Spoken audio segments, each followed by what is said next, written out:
Hi everyone, this is Miranda in Sociology 227. Today I'm presenting my research on the relationships between humor and leadership effectiveness. First of all, let's get to know what is humor in leadership. From numerous articles and studies, we conclude that humor in leadership usually means when the leaders can use jokes and humorous language in the conversations with their followers, and they can also take jokes and humor from their followers well.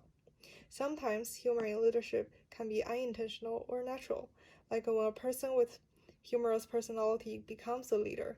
Sometimes it's intentional or artificial, because leaders can use humor as a strategy to engage with the followers.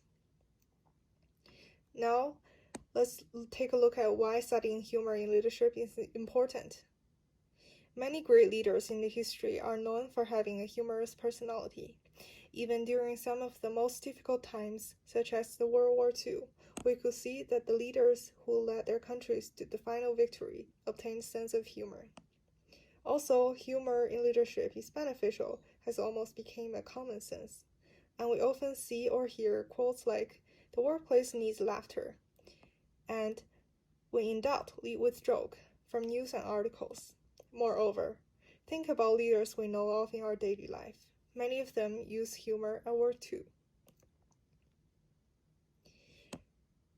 But how exactly is humor an effective tool?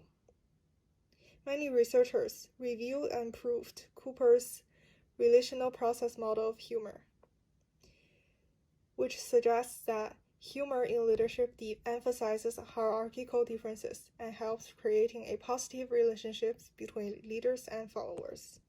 Though also indicates that humor releases long-term tension and stresses between leaders and followers that could result in burnout of energy, thus improves followers' commitment and well-being.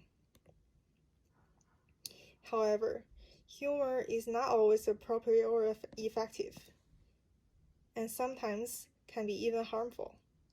One of our resource studies, done by Gregory Vincent on aggressive humor and workplace leadership, found out that humor and jokes that are sexually offensive or stereotyping and prejudiced are very harmful and will not achieve positive effects in engaging with followers. And in another study done by Matthew Vail, humor was proved to be an effective moderator that alleviates followers' frustration only when the leadership is ethical. There are more conditions that may limit how effective is humor in leadership, like when it conflicts with individual followers' preference or beliefs, when it's not appropriate situation, and when it's not culturally appropriate or appreciated. In the study done by Pan and Vince, they further investigated the leader-member exchange model and Cooper's relational process model, arguing that followers' need for structure moderates with the effect of humor in leader-follower relationship. They indicated that hierarchical pressure is often regarded as guidelines and motivation by employees at workplace. And when humor diffuses such guidelines, they tend to show diffused sense of responsibility and motivation and become disengaged at work. Moreover, in the study done by Yang and Kitchen, they found out that there is a striking difference on how humor in leadership is valued between Eastern and Western culture.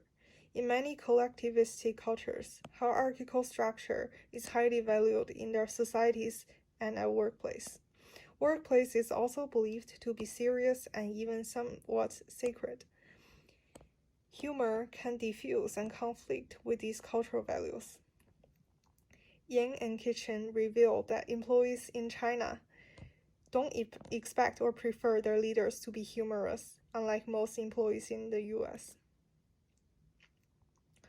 All of these findings are telling us that in the real world, leaders must know when and where to use humor as a tool to improve leadership effectiveness.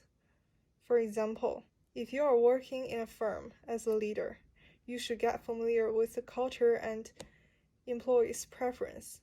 not to use too much humor if they prefer clear structures. Example 2.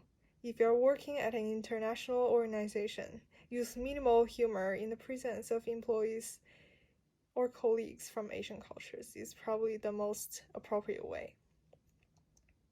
Example 3. On sports teams, more humor is likely to be desirable because solidarity and positive energy are often more valued than hierarchical structure. Here are the references for my research. And that's it. Hope you liked my presentation and learned something about humor and leadership. Thanks for watching.